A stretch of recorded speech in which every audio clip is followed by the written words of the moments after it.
রাষ্ট্র পরিচালনার মূলনীতিতেই কাটছে না ডান বাম বিভেদ। কাল রাজনৈতিক দলগুলোকে জুলাই সনদের খসড়া তুলে দিতে চান আলী রিয়াজ। দলীয় ইশতেহারে দ্বিতীয় পদ্মা সেতু প্রকল্প অন্তর্ভুক্তির পরামর্শ বিশিষ্টজনদের, বাস্তবায়নে রাজনৈতিক অঙ্গীকার জরুরি বললেন ফখরুল।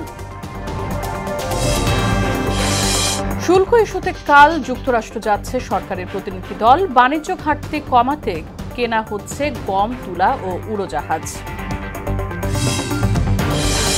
এবং ঘুরে দাঁড়াচ্ছে শেয়ার বাজার, সূচকের ধারাবাহিক উত্থানে বিনিয়োগকারীদের স্বস্তি। বিশ্ববাজারে দাম কমায় ডলার কেনা বেচায় মন্দা।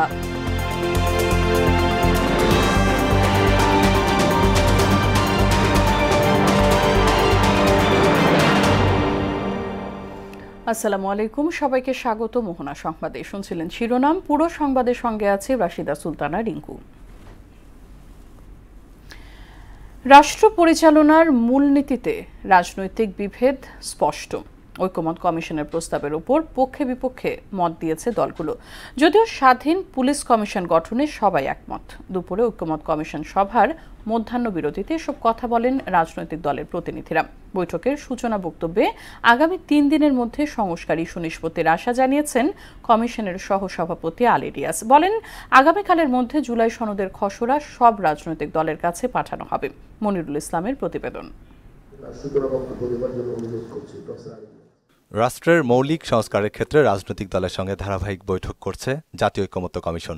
দ্বিতীয় পর্যায়ের 49তম দিনে আলোচনা হয় রাষ্ট্র পরিচালনার মূলনীতি, নাগরিকদের মৌলিক অধিকার সম্প্রসারণ এবং স্বাধীন পুলিশ কমিশন গঠন নিয়ে। আজকের থেকে আগামী 3 দিন আমি আশা করছি। বৈঠকের সূচনা বক্তব্যে কমিশনের সহসভাপতি আলী রিয়াজ জানান, কমিশনের দেয়া 20 প্রস্তাবের মধ্যে 10টিতে ঐকমত্য হয়েছে। মতানৈক্যের বিষয়গুলো মীমাংসা করে 31 জুলাইয়ের মধ্যে জাতীয় সনদ ঘোষণা করতে চায় কমিশন। শুধুমাত্র ওইগুলো বাদ দিয়ে, যেগুলোতে একমত হয়েছে সেগুলো বাদ দিয়ে তার বাইরে যে ভূমিকা এবং কমিটমেন্টের জায়গাগুলো, তার একটা খসড়া কমিশন তৈরি করেছে এবং কমিশন আগামীকালের মধ্যে সকল রাজনৈতিক দলের কাছে এই খসড়া প্রেরণ করবে আপনাদের বিবেচনার জন্য। আমরা মনে করি আপনারা আলাদা ধরনের মতামত দিলে সেগুলি সন্নিবেশিত করা হবে। আমরা খসড়া নিয়ে এখানে আলোচনা করব না এই কারণে, যেগুলো শব্দের ব্যাপার। যদি বড় রকমের মৌলিক কোনো আপত্তি ওঠে তাহলে আমরা ফ্লোরে আনবো, না হলে আনবো না। মধ্যাহ্ন বিরতিতে গণমাধ্যমের সঙ্গে কথা বলেন গণ অধিকার পরিষদ সহ বিভিন্ন রাজনৈতিক দলের প্রতিনিধিরা। বলেন, পুলিশ সংস্কার কমিশনের বিষয়ে সবাই একমত হলেও গঠন প্রক্রিয়া নিয়ে ভিন্ন ভিন্ন প্রস্তাবনা রয়েছে। একটা স্বাধীন পুলিশ কমিশন গঠন বিষয়ে এবং মোটা দাগে এবি পার্টি সহ পুরো হাউস একমত হয়েছে। এটার গঠন প্রক্রিয়া নিয়ে কারা কারা এটার সদস্য হবেন, এটার কাজের এখতিয়ার নিয়ে আরও কিছু আলোচনা, সংশোধিত প্রস্তাব আসবে। পুলিশ সংস্কার কমিশন নিয়ে গণ অধিকার পরিষদ জাতীয় ঐকমত্য কমিশনের যে থ্রোয়িং প্রপোজাল, সেই প্রপোজালের সাথে আমরা ঐকমত্য পোষণ করেছি। তবে রাষ্ট্র পরিচালনার 4 মূলনীতির বিষয়ে বিভক্তি স্পষ্ট। রাজনৈতিক দল জনগণের কাছে যাবে, জনগণ ডিসিশন নেবে একটা দেশ কিভাবে রাষ্ট্র পরিচালিত হবে, তার সংবিধানের মূলনীতি কি হবে। সুতরাং ওর বাইরে এইখানে বসে কোনো কিছু করার ইখতিয়ার আমাদের নাই, ঐকমত্য হব না। বিভিন্ন ইস্যুতে আলাদা আলাদা অবস্থান থাকলেও রাষ্ট্র সংস্কার প্রক্রিয়াকে ত্বরান্বিত করতেই সবাই একমত বলে জানান বৈঠকে অংশ নেওয়া রাজনৈতিক দলের প্রতিনিধিরা। মনিরুল ইসলাম, মোহনা সংবাদ, ঢাকা। নির্বাচন কমিশনে 2024 সালের আয় ব্যয়ের হিসাব জমা দিয়েছে বিএনপি। সকালে দলের সিনিয়র যুগ্ম মহাসচিব রুহুল কবির রিজভীর নেতৃত্বে একটি প্রতিনিধি দল ইসির সিনিয়র সচিব আখতার আহমেদের কাছে হিসাব জমা দেয়। এতে দেখা যায় 2024 সালে বিএনপির আয় হয়েছে 15,65,94,000 টাকা। এ সময় নির্বাচন নিয়ে ষড়যন্ত্র মোকাবেলায় ইসি ভূমিকা রাখবে বলে আশা করেন রিজভী। এমআর আসাদের প্রতিবেদন। বিএনপির 2024 সালের আয় ব্যয়ের হিসাব জমা দিতে রোববার নির্বাচন ভবনে আসেন দলটির সিনিয়র যুগ্ম মহাসচিব রুহুল কবির রিজভী। ইসির সিনিয়র সচিব আখতার আহমেদের কাছে হিসাব জমা দিয়ে সাংবাদিকদের সঙ্গে কথা বলেন তিনি।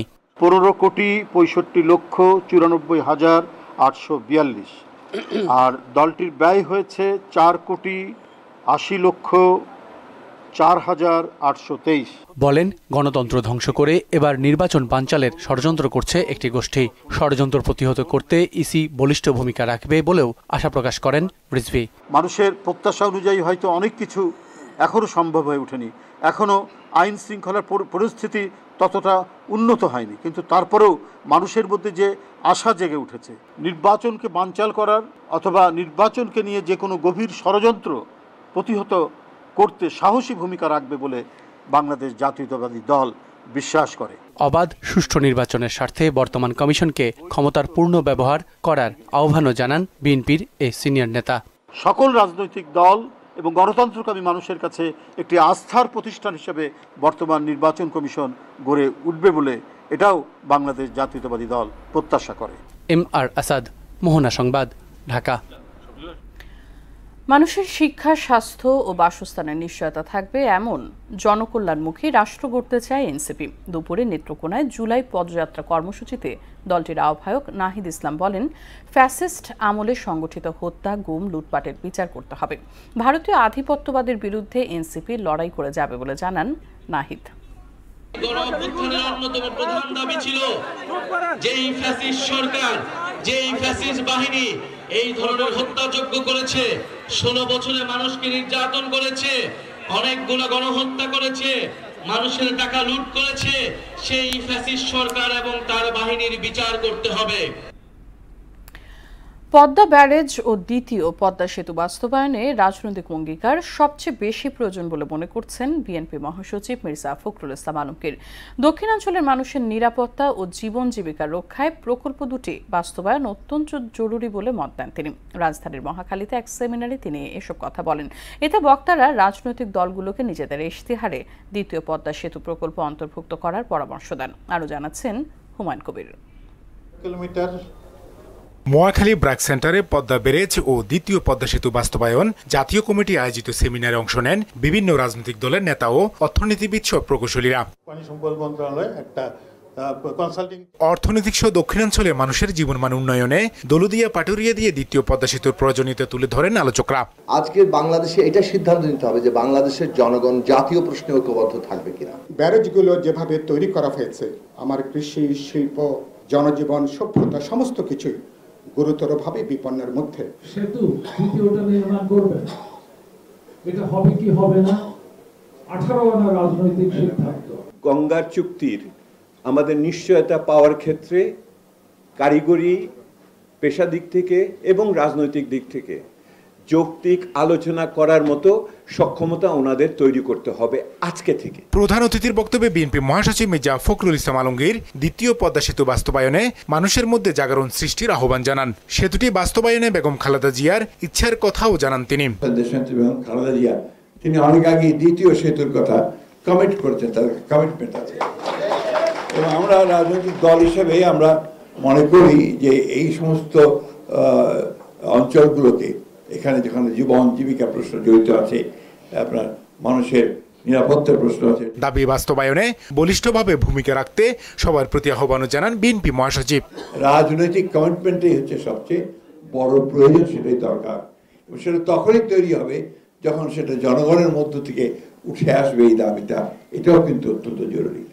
তাই আমি খৈয়ামকে বলছিলাম যে পরে উচিত হবে তার গোটা অঞ্চলটাতে এই বিষয়টা নিয়ে জনগণের মধ্যে একটা জাগরণ সৃষ্টি করা। বিএনপি যুগের সাথে তাল মিলিয়ে সচেতনভাবে এগিয়ে যাচ্ছে জানিয়ে মির্জা ফখরুল বলেন, সংস্কার বিষয় অনেক আগেই উপলব্ধি করতে পেরেছে তার দল। রাষ্ট্র কাঠামোর যে পরিবর্তন আনা দরকার সে ব্যাপারে আমরা অত্যন্ত সচেতনভাবে আমরা সামনের দিকে এগোচ্ছি।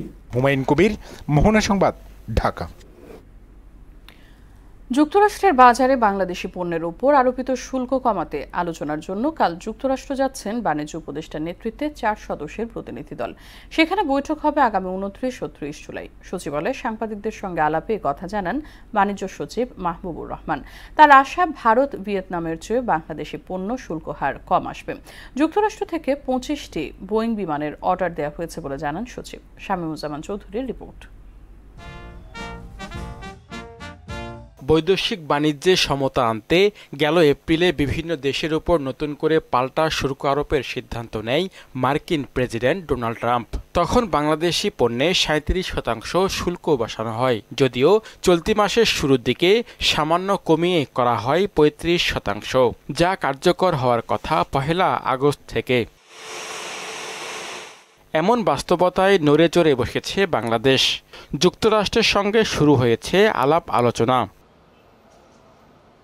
এ নিয়ে সচিবালয়ে সাংবাদিকদের মুখোমুখি হয়ে বাণিজ্য সচিব মাহবুবুর রহমান বলেন, 29 এবং 30 জুলাই মার্কিন বাণিজ্য প্রতিনিধি দপ্তর USTR এর তৃতীয় দফায় বৈঠক হবে।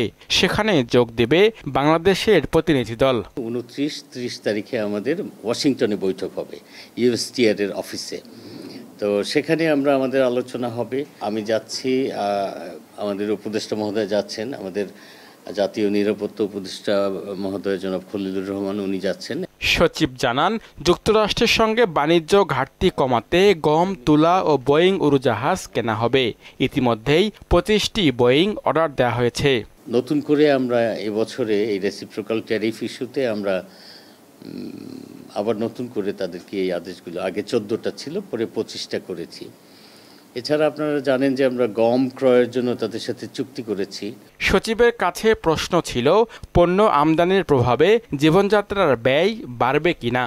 এর প্রভাব দেশের বাজারের উপরে তেমন কিছু পড়বে না। যুক্তরাষ্ট্র থেকে বিভিন্ন পণ্য আমদানিতে ব্যবসায়িক স্বার্থই প্রধান বিবেচনায় থাকবে বলেও জানান মাহবুবুর রহমান।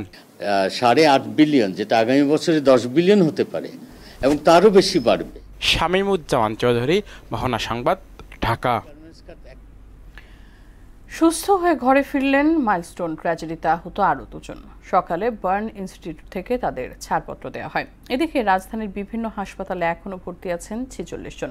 এর মধ্যে জাতীয় বার্ন ইনস্টিটিউটে চিকিৎসাধীন 34 জন, যাদের 2 জনের অবস্থা সংকটাপন্ন। বিকেলে এক ব্রিফিংয়ে এসব তথ্য জানান বার্ন ইনস্টিটিউট কর্তৃপক্ষ। বিমান বিধ্বস্তের ঘটনায় এখনও পর্যন্ত মৃত্যু হয়েছে 35 জনের। এই মুহূর্তে আমাদের আইসিইউতে আছে মোট 4 জন পেশেন্ট এবং ভেন্টিলেশনে আছে আমাদের এর মধ্যে 2 জন রোগী। আর আমাদের মেল এইচডিউতে আছে 3 জন রোগী, ফিমেল এইচডিউতে আছে 6 জন রোগী, পোস্ট অপারেটিভ ওয়ার্ডে আছে 8 জন রোগী এবং কেবিনে আমাদের 12 জন রোগী। এর মধ্যে আমাদের ক্রিটিক্যাল কন্ডিশনে আছে আমাদের 4 জন রোগী, যেটা গতকালকেও ছিল, এবং সিভিয়ার কন্ডিশনে আছে আমাদের 9 জন রোগী। আর এর মধ্যে ইনহেলেশন ইনজুরি আছে আমাদের 7 জন রোগী। আর যে প্রশ্নটা আপনারা করছিলেন 30%-এর উপরে আমাদের বার্নের রোগীর সংখ্যা এই মুহূর্তে 6 জন। সূচক লেনদেন ও মূলধন বেড়ে ঘুরে দাঁড়াতে শুরু করেছে শেয়ার বাজার। গেল 1 মাস সূচকের ধারাবাহিক উত্থানে স্বস্তি ফিরেছে বিনিয়োগকারীদের মধ্যে। এদিকে বিশ্ববাজারের দাম পড়ে যাওয়ার প্রভাব পড়েছে ডলার কেনা বেচায়। আরও জানাচ্ছেন রেজা খান। নতুন অর্থবছরের শুরু থেকেই লেনদেন ও সূচকের উত্থানের ধারা অব্যাহত আছে ঢাকা স্টক এক্সচেঞ্জে। ধারাবাহিক উত্থানে সূচক বেড়ে দাঁড়িয়েছে 5390 পয়েন্টের কাছাকাছি, যা আগের সপ্তাহের তুলনায় 260 পয়েন্ট বেশি।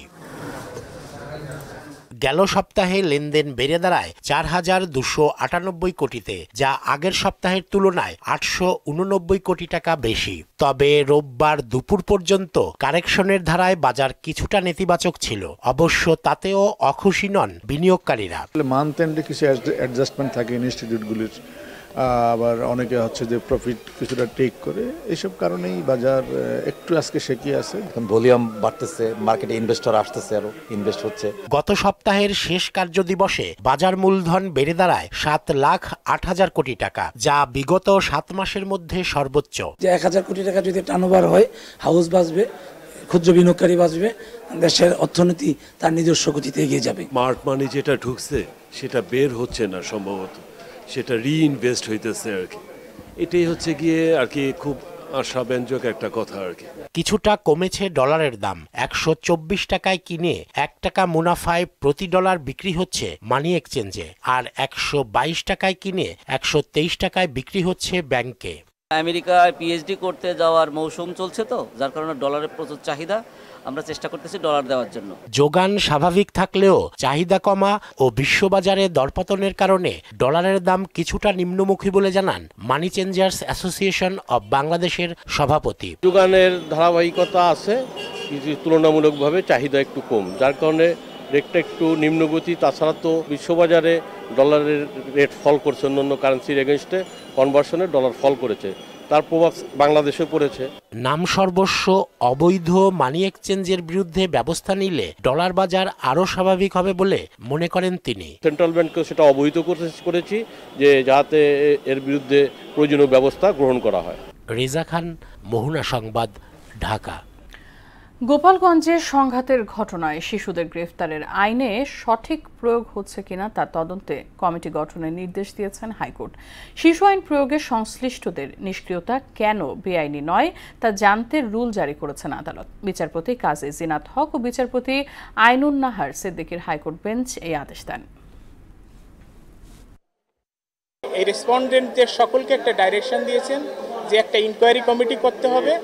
এই শিশুদের বিষয়ে শুধুমাত্র এটা কনসার্ন হচ্ছে শিশুদের বিষয়ে, এই শিশুদের বিষয়ে তাদের কি হচ্ছে, কি বিষয়টা কি, চাইল্ড অ্যাক্ট অনুসরণ করা হচ্ছে কিনা এবং তাদের বর্তমান পরিস্থিতি কি সেটা ইনকোয়ারি করে এই কোর্টে আগামী 5 নভেম্বর সেই রিপোর্টটা দাখিল করতে হবে। বঙ্গোপসাগরের সৃষ্ট নিম্নচাপ ও অমাবস্যার প্রভাবে দেশের দক্ষিণাঞ্চলে টানা বৃষ্টিপাত অব্যাহত রয়েছে। জোয়ারের পানিতে উপকূলের 15 জেলার নিম্নাঞ্চল প্লাবিত হয়েছে। বৃষ্টি ও প্লাবনে বিপর্যস্ত এসব এলাকার জনজীবন। পানিবন্দী হয়ে পড়েছে হাজারো মানুষ। কক্সবাজার সৈকতে অন্তত 10টি স্থানে ভাঙন দেখা দিয়েছে। প্রতিনিধিদের তথ্যে ডেস্ক রিপোর্ট।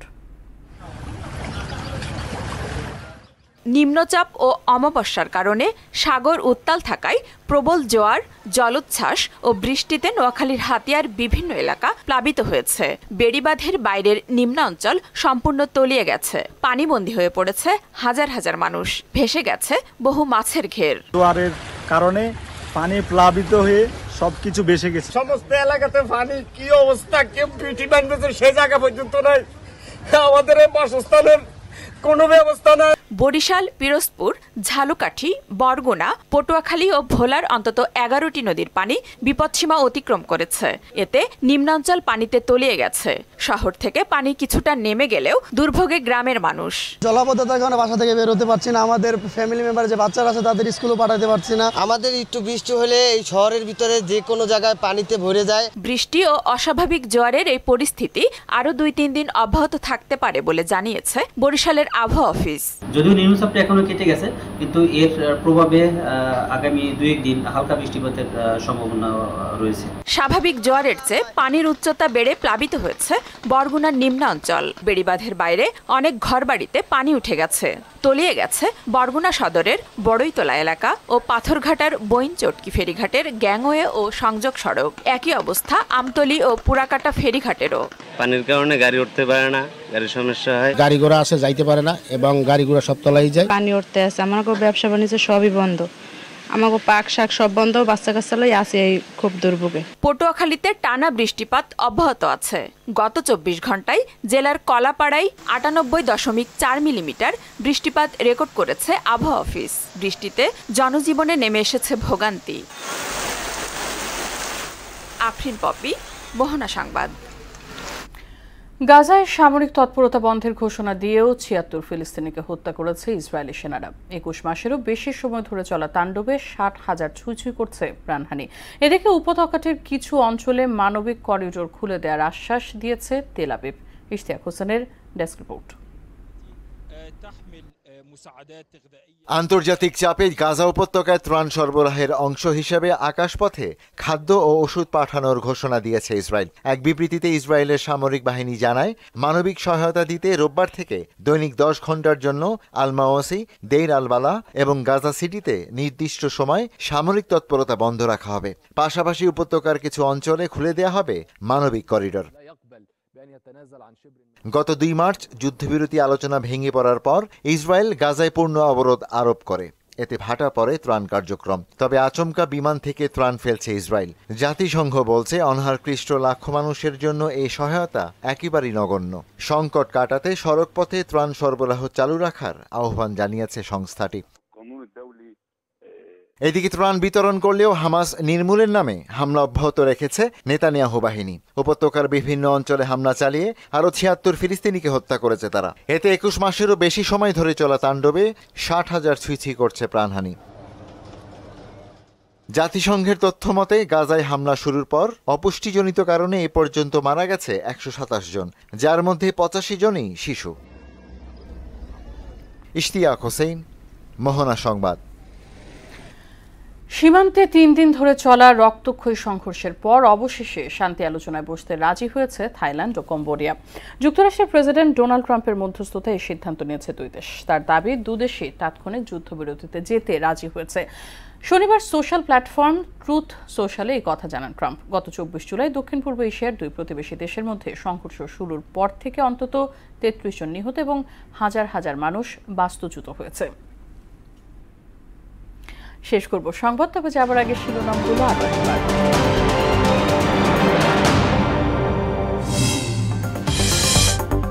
রাষ্ট্র পরিচালনার মূলনীতিতেই কাটছে না ডান বাম বিভেদ। কাল রাজনৈতিক দলগুলোকে জুলাই সনদের খসড়া তুলে দিতে চান আলী রিয়াজ।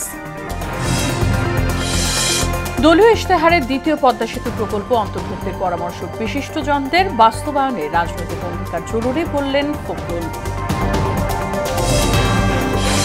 শুল্ক ইস্যুতে কাল যুক্তরাষ্ট্র যাচ্ছে সরকারের প্রতিনিধি দল। বাণিজ্য ঘাটতি কমাতে কেনা হচ্ছে গম, তুলা ও উড়োজাহাজ।